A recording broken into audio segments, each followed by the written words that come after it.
datang di Paprika, PAP Beretorika, bersama aku Sylvia Nanta yang akan menjadi host pada episode kali ini. Nah, Pak Pren semua, simak sampai akhir ya, karena kali ini kita akan bahas topik yang sangat menarik, jadi stay tune terus. Alright, Pak Prens, kita tahu bahwa kita baru aja menyelesaikan satu lagi semester yang pastinya stressful banget. Udah tugas numpuk, belum lagi organisasi dan lain sebagainya. Karena itu nih, Pak Prens sambil istirahat-istirahat, jangan lupa untuk dengerin Paprika episode kali ini karena kita akan bahas topik yang menarik banget. Topiknya adalah salah satu program yang paling banyak diminati loh, yang di Kampus Merdeka. Kira-kira Pak Prens tahu nggak sih? Iya benar banget, MSIB. Dan kali ini aku nggak sendirian Pak Prens karena aku bersama dengan Mbak cantik yang akan menjadi narasumber di episode kali ini. Halo, selamat pagi Mbak. Halo, pagi. Ya, mungkin Mamanya bisa memperkenalkan diri terlebih dahulu, nama, angkatan, dan mungkin MSIB-nya di mana dan sebagai apa, silakan. Oke, mungkin dari aku dulu ya. Jadi, kenalin, nama aku Arda Daneta Loviana Wijanarko. Aku merupakan mahasiswa Pendidikan Administrasi Perkantoran angkatan 2021. Di sini aku magang dan studi independennya di Dinas Kependudukan dan Pencatatan Sipil Kota Surabaya sebagai pendamping administrasi kependudukan. Oke, selanjutnya nama aku Salsabila Putri Azhara, biasa dipanggil Zahra. Aku mahasiswi Pendidikan Administrasi Perkantoran angkatan 2021 dan di sini untuk MSIB-nya aku keterima di Sekjen DPR RI sebagai asisten arsiparis. Oke, salam kenal Mbak-mbak dan mungkin Pak Prens semua. Mungkin ada ya yang udah tahu tentang MSIB, tapi mungkin ada sebagian yang masih asing. Apa sih itu MSIB, kok sering banget seliweran tapi belum tahu artinya. Mungkin bisa dijelaskan Mbak Sarah? Oke, untuk MSIB sendiri itu magang studi independen bersertifikat yang dimana MSIB ini tuh diselenggarakannya tuh sama Kemendikbud langsung. Nah, keunggulannya itu kita bisa bebas nih milih untuk MSIB itu kita mau di mitra mana, karena nanti pada saat pendaftaran kita diberi kesempatan untuk memilih itu kurang lebih 20 sampai 20 lebih perusahaan yang kita minati. Nah, terus karena ini di bawah langsung dari Kemendikbud, itu jadi nanti otomatis kita akan dapat sertifikat yang langsung dari Kemendikbudnya itu, dan itu bisa jadi nilai tambah kita untuk nanti ke depannya. Waduh, keren banget ya Pak Prens semua. Jadi MSIB ini bukan cuman magang biasa tapi dapat sertif dari Kemendikbud dan bahkan milihnya perusahaan tuh lebih dari 20 perusahaan. Jadi pastinya chance untuk MSIB ini besar banget. Nah, mungkin Pak Prens semua waduh pengen banget nih masuk ke MSIB ini tapi masih bingung. Mungkin bisa dijelasin nih Mbak, gimana sih cara untuk daftarnya, syaratnya seperti apa, proses seleksinya, apakah berat, butuh wawancara dan sebagainya? Boleh Mbak Arda? Oke, jadi aku jawab. Jadi untuk tahapan seleksinya itu pertama yaitu proses verifikasi. Nah, verifikasinya itu dari universitas itu sendiri. Jadi nanti kita mendaftar, kalau udah dapat verifikasi, kita bisa lanjut ke tahapan selanjutnya. Lalu setelah itu nanti kita dapat seleksi. Nah, seleksinya itu dari tiap-tiap mitra. Jadi untuk seleksi tersendiri itu dibebaskan gitu. Jadi ada yang mitra seleksinya melalui interview, ada yang tes tulis seperti itu.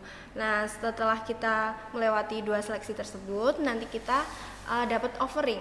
Nah, offering itu merupakan kayak pengumuman kita diterima. Nah, untuk batas waktu kita menerima offering itu nanti kita dikasih waktu sekitar 3 hari untuk menerima penawaran tersebut. Jadi misal kita tertarik, kita ambil. Kalau misal kita nggak tertarik, ya kita tolak aja, nggak apa-apa, seperti itu. Oke, jadi sebenarnya kalau untuk seleksinya sendiri ternyata nggak seribet yang dipikirkan ya Mbak, untuk MSIB itu sendiri. Nah, selanjutnya aku pengen tahu nih, ini secara general aja, MSIB secara general. Menurut Mbak Zahra dan Mbak Ardia sendiri, apa sih plus minusnya ketika kita ikut MSIB itu? Mungkin dari Mbak Zahra dulu. Kalau plus minusnya yang pertama kita ketemu sama orang baru ya. Kayak pengalaman pribadi aku sendiri itu ketemu sama orang-orang yang mungkin nggak aku bayangin atau aku pikirin sebelumnya, karena ketemu sama orang-orang yang sama kayak kita, sama-sama mahasiswa, tapi dia dari luar Jawa. Jadi otomatis kan kita jadi lebih tahu kan kayak di mereka tuh kayak gini. Terus habis itu apalagi ya, kayak ilmu yang kita dapat itu nggak cuman karena kalau kita di universitas kan ilmunya itu kayak ilmu teori nih, materi gitu kan. Nah, waktu kita di perusahaan kita tuh bisa meraktekin kayak teori yang ini tuh sebenarnya kalau misal kita praktekin tuh nanti jadinya seperti ini. Jadi kayak yang awalnya kita mikir di materi itu kok susah, bingung, tapi nanti waktu kita praktek tuh ternyata nggak sebingung itu gitu loh, karena kita udah praktek, kita udah tahu, jadi kayak ternyata cuman kayak gini nih gitu. Terus pengalaman lainnya mungkin dari Mbak Arda?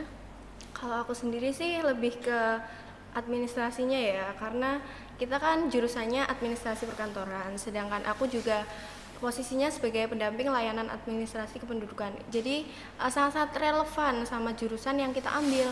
Jadi kayak di situ bener-bener aku ngerasain pengalaman baru, kayak bersinggungan langsung dengan masyarakat, melayani masyarakat, menangani dokumen seperti itu. Jadi kita bisa menerapkan ilmu yang kita dapat selama kita di kampus, selama kita magang tersebut. Seperti itu. Oke, jadi itu dia ya, banyak banget ternyata plusnya dari MSIB ini Pak Prince, dari mulai kita ketemu relasi baru, terus kita juga ternyata bisa mengimplementasikan teori yang kayaknya susah, itu ternyata kalau terjun ke lapangan langsung nggak sesusah itu ya Mbak, ternyata ya. Nah mungkin aku mau lanjut nih, karena tadi kan secara general di MSIB-nya, sekarang kita ngelik-ngelik dong instansi-instansi yang Mbak ini magangi. Nah mungkin aku mau tanya dari Mbak Arda dulu, satu dong Mbak, pengalaman yang tak terlupakan di instansi yang Mbak Arda ini masuki di MSIB. Iya, pengalaman yang nggak aku lupain yaitu saat aku melayani pemohon seperti itu. Aku bertemu dengan masyarakat, terus di situ kan aku ada namanya salah satu program yang harus dituntaskan, namanya Kalimasada. Kalimasada itu singkatan dari Kawasan Lingkungan Taat Administrasi Kependudukan. Jadi kalau di Surabaya itu benar-benar urusan administrasi itu diperhatikan secara detail seperti itu. Jadi di situ aku sama teman-teman aku turun satu persatu ke rumah-rumah warga untuk menuntaskan Kalimasada tersebut. Jadi kayak memperbaiki KK yang sebelumnya belum barcode, terus jadi yang barcode, terus kayak pengaktifan IKD seperti itu. Jadi itu merupakan salah satu pengalaman yang sangat berharga dan nggak mungkin aku lupain seumur hidup seperti itu. Oke, kalau Mbak Zahra sendiri gimana Mbak? Kalau aku kebetulan kan karena di instansi pemerintah ya, itu yang paling berkesan itu pada saat audiensi. Jadi kalau di Sekjen DPR RI itu kita MSIB tapi bukan sekedar kita bekerja aja tuh, tapi kita juga dapat materi baru kayak di Sekjen DPR RI itu ada kuliah umum sama audiensi. Nah, kuliah umum tuh nanti yang memberi materi itu kan dari tiap unit kerja nih. Jadi kayak misal dari TV Parlemen, lalu ada dari Pusat Teknologi Informasinya Sekjen DPR RI, terus ada juga kalau audiensi. Kalau audiensi itu nanti kemarin-kemarin tuh audiensinya tuh langsung dibawakan sama anggota dewan. Otomatis kan kita ketemu tuh sama anggota dewan. Nah, itu kita jadi tahu tuh, ternyata tuh anggota dewan tuh kerjanya tuh seperti itu. Terus tips and triknya dari anggota dewan juga ada. Dan kayak kita yang mungkin mahasiswa yang nggak terbiasa kayak ikut demo atau apa tuh, kita jadi tahu ternyata itu di pemerintahan tuh kayak gini, dan nggak hanya buruknya aja gitu loh, maksudnya kayak kita jadi tahu nih ternyata itu baiknya itu juga ada gitu loh. Jadi ya itu sih yang paling berkesan dari aku. Oke, nah selain pengalaman yang aku mau tanya, apa sih satu manfaat yang paling kerasa nih, kayak misal before-nya MSIB masih kayak gini, tapi setelah MSIB tuh ternyata ada sesuatu yang berubah dari diri Mbak Arda dan Mbak Zahra. Mungkin Mbak Zahra dulu. Kalau aku lebih di waktu, jadi waktu itu benar-benar berharga banget ya setelah ikut MSIB. Kayak waktu yang aku rasain selama aku MSIB itu yang waktu awal belum mulai MSIB itu kayak, aku MSIB 5 bulan nih, lama banget. Cuman waktu udah dilaksanain kayak, kok cepet banget ya, kayak aku masih kurang untuk menggali apa yang mau aku gali lagi gitu loh. Jadi emang kalau misal kita ada waktu dan itu tuh kayak bener sih, maksudnya kayak waktu adalah emas gitu, jadi kayak jangan sampai menyanyiakan kesempatan atau waktu di saat kamu tuh dapat waktu itu. Kalau Mbak Arda gimana Mbak? Kalau aku sih lebih ke pengalaman ya, karena pengalaman kita di tempat kerja seperti itu. Kalau kita kuliah kan waktunya fleksibel, kayak kadang pagi, kadang sore, kadang siang. Kalau kita kerja, kita bener-bener gitu loh, harus 6:30 gitu, harus berangkat kantor, jam 4 pulang, terus ada kayak jam istirahatnya kayak gitu. Terus selain itu aku juga kayak lebih berani juga, karena dengan menghadapi pemohon yang kayak punya karakteristik, punya sifat yang berbeda-beda. Kadang kan juga ada yang orang itu lemah lembut gitu, ada yang datang dengan marah-marah, terus ada yang komplain juga gitu, kayak lebih ke problem solvingnya juga, kayak kita gimana sih cara kita menghadapi orang-orang yang kayak gitu. Terus kayak dari public speaking juga, karena kita di situ menghadapi pemohon, kayak di situ kan kayak dari remaja, terus ada orang tua kayak gitu. Jadi kan kita nggak bisa nerapin treatment yang sama ke orang yang berbeda kayak gitu. Alright, jadi ini lebih ke work experience banget ya Pak Friends, apa yang kayaknya Mbak ini nggak dapat selama kuliah, mereka dapat banget nih ketika melakukan MSIB. Dan ini mungkin Pak Friends di rumah kayaknya langsung hasrat untuk ikut MSIB-nya ini tinggi. Nah mungkin ada yang masih ragu-ragu nih, kan kayak ada magang yang lain, kenapa sih harus MSIB? Nah aku pengen tanya nih Mbak semua, kenapa sih harus MSIB? Apa sih yang membedakan MSIB ini dengan magang lainnya? Mbak Zahra mungkin?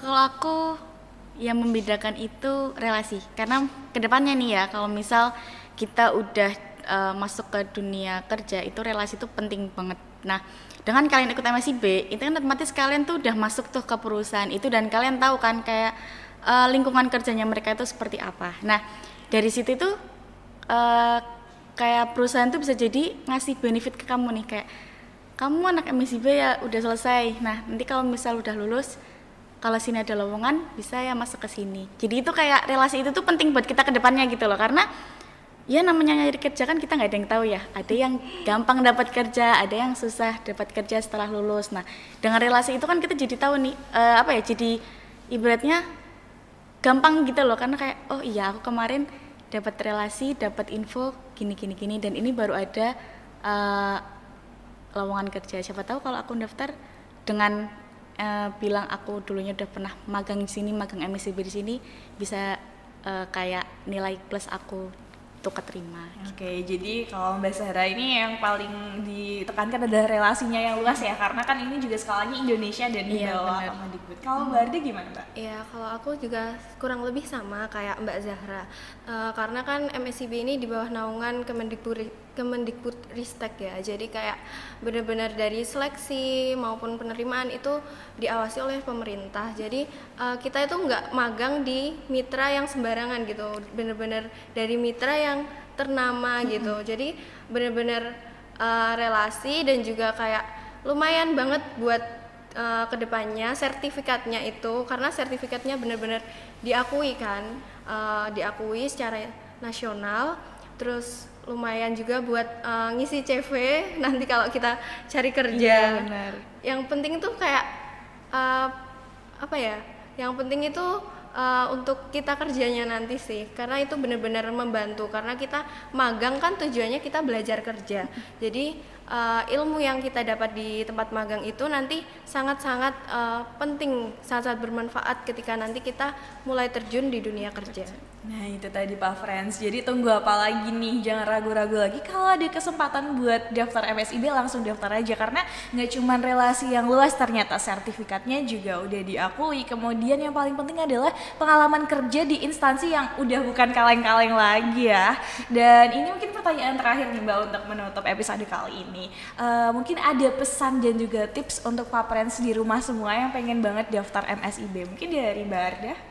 Untuk aku tersendiri, yang pertama itu cari informasi sebanyak mungkin terkait MSIB itu udah banyak banget tersebar di mana-mana. Kita bisa cari di TikTok, di Instagram, terus itu seperti itu. Jadi tentang tips and trick kita cari sebanyak mungkin lewat platform sosial media. Lalu yang kedua, kita mulai cari informasi terkait mitra yang akan kita daftari. Itu sangat penting ya. Jadi pastikan mitra yang mau didaftari itu benar-benar yang relevan sama jurusan dan juga prospek kerja kita ke depannya. Itu kita kan jurusannya administrasi perkantoran ya. Jadi kita cari yang relevan seperti kayak Mbak Zara bisa di DPR di bagian arsipnya, terus kayak di bagian administrasi kependudukan seperti itu. Terus juga kita bisa siapkan dokumen maupun CV terbaik seperti itu, karena salah satu seleksi yang paling penting itu yaitu seleksi administrasi. Nah, kalau kita udah lolos di seleksi administrasi, baru kita bisa lanjut ke seleksi selanjutnya. Jadi pastikan kalau CV maupun dokumen-dokumen yang diperlukan itu disusun dengan baik gitu. Kalau dari Mbak Zara gimana Mbak? Mau nambahin tips dari Mbak Arda mungkin? Kalau dari aku mungkin kita kan udah mahasiswa nih, jadi mungkin untuk nyari informasinya itu jangan bergantung dengan dosen ataupun mungkin dari himpunan ataupun BEM. Jadi uliklah informasi itu sendiri gitu loh, kayak kamu tahu kamu mau ke arah mana, jadi kamu ulik sendiri tuh kayak oh aku tuh mau nyari magang tuh yang kayak gini. Jadi kamu harus tekad kamu sendiri tuh nyari infonya ya ini. Kamu mau ikut MSIB ya kamu fokus cari informasi tentang MSIB. Terus habis itu kalau daftar MSIB jangan mepet sama deadline-nya, karena ini kan MSIB kan nasional ya, otomatis saingan kamu tuh nggak cuma teman-teman kamu yang di program studi ini aja, tapi saingan kamu di luar sana banyak. Mungkin ada beratus-ratus mahasiswa, 100.000 mahasiswa yang kita nggak tahu mereka itu daftarnya itu kapan, daftarnya di mana kita nggak tahu.